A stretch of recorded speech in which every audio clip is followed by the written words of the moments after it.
Saludos nuevamente, aquí con determinación, saludándoles con afecto cristiano, el pastor Osmin Hernández, interesado en compartir estas cosas que estoy seguro, si las estás entendiendo, podrás comprender que las doctrinas que están siendo exaltadas en este momento acerca del rapto secreto en muchas iglesias y muchos predicadores por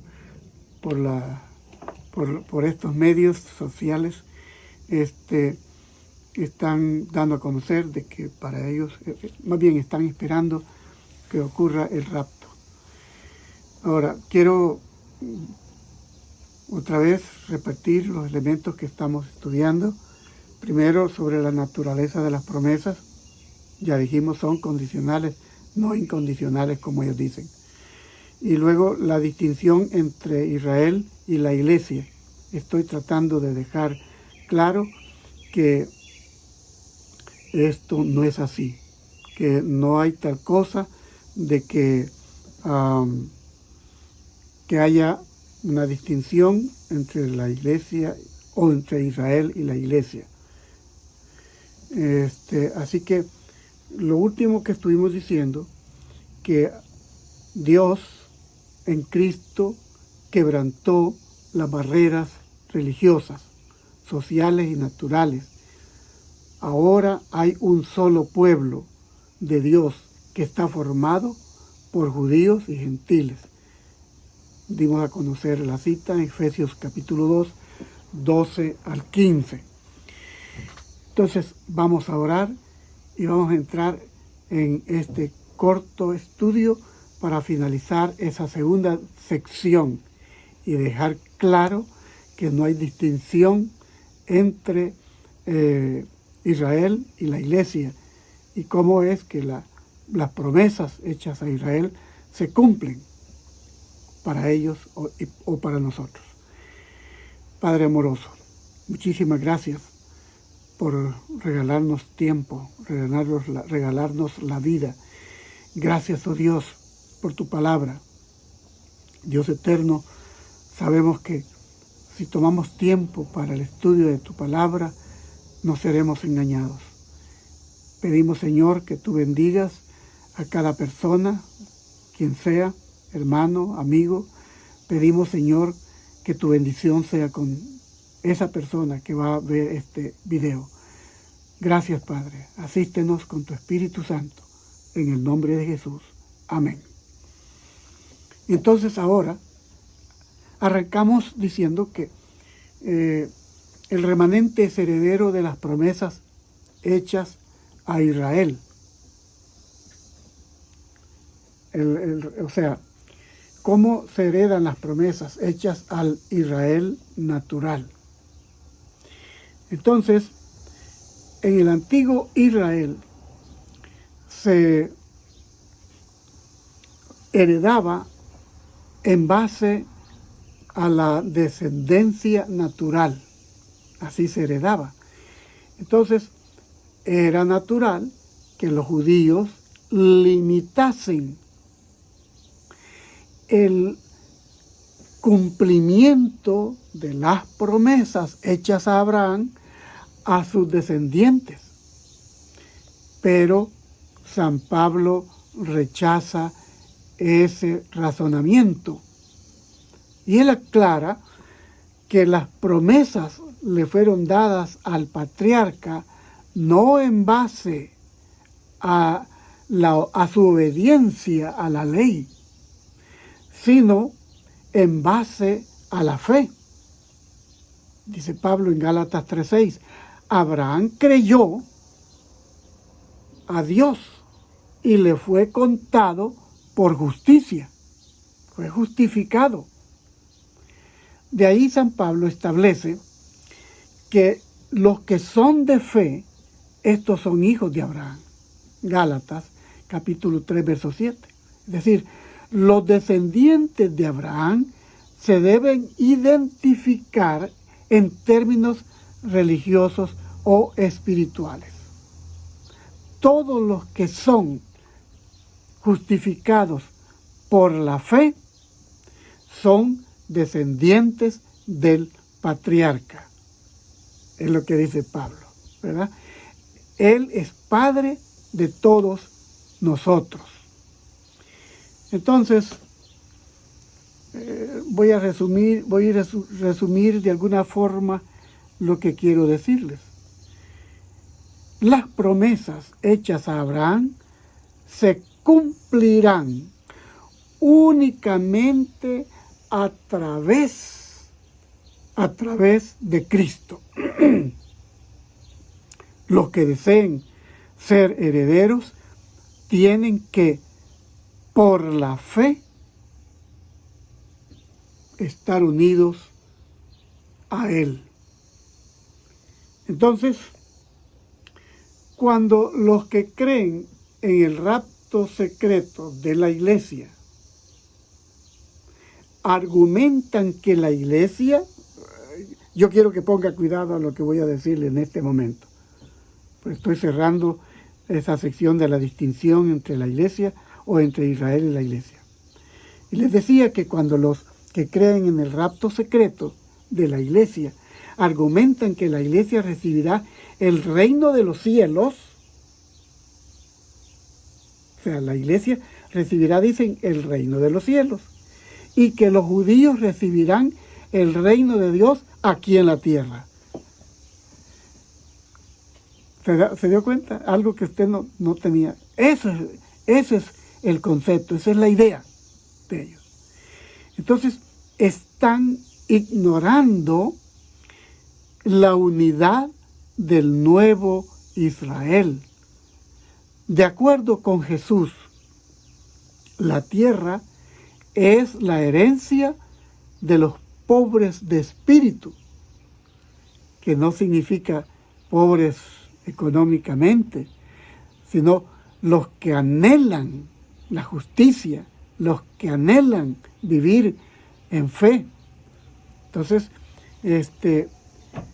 Jesús está diciendo que la herencia es de los pobres en espíritu y no de los judíos naturales. Lucas capítulo 6, verso 20. Y es interesante, eso está también en Mateo capítulo 5, es interesante notar lo siguiente, que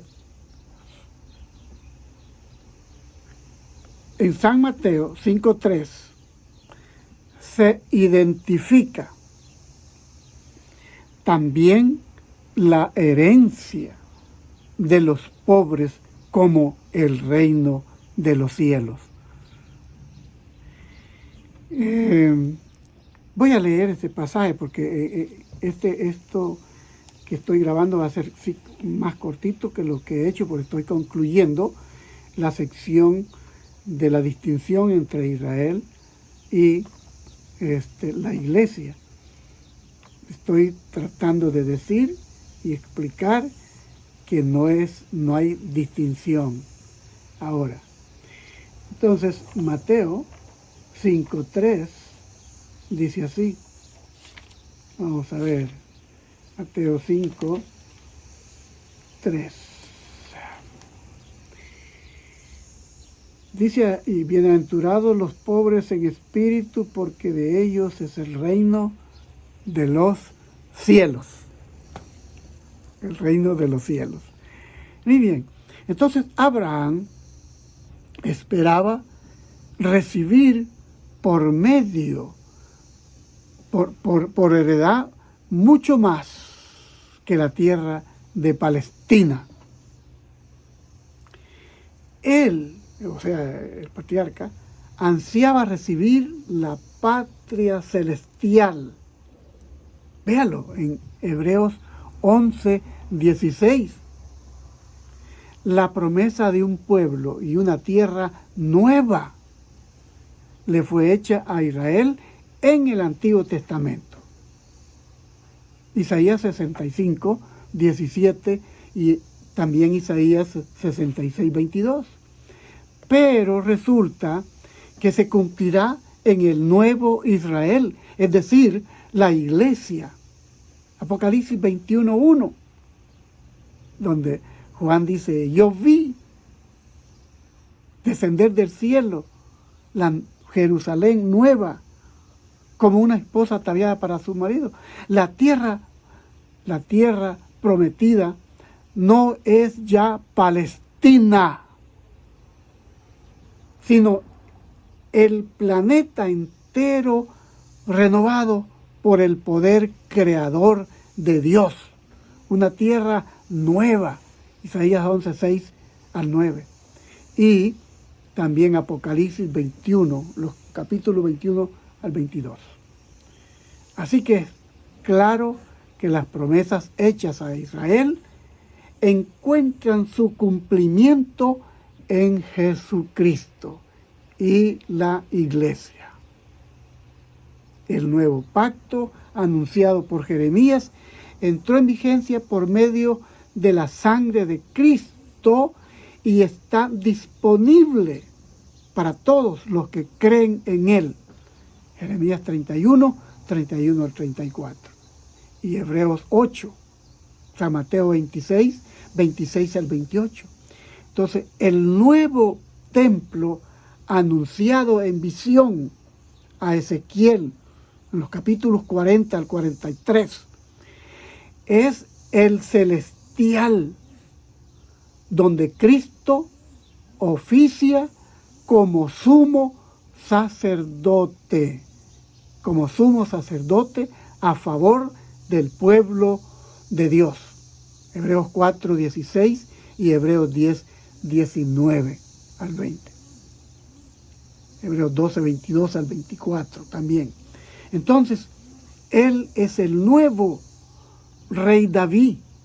Él es el nuevo Rey David y en Él se cumplirán las promesas hechas a David y a su casa.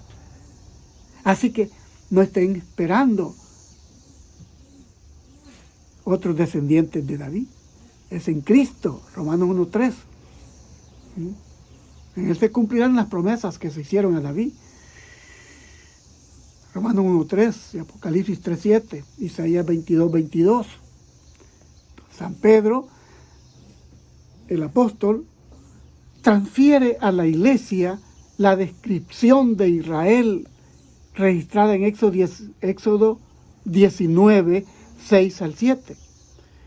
Entonces, la iglesia, y no el Israel natural, déjame hacer el énfasis, es linaje escogido, real sacerdocio, nación santa, pueblo adquirido por Dios.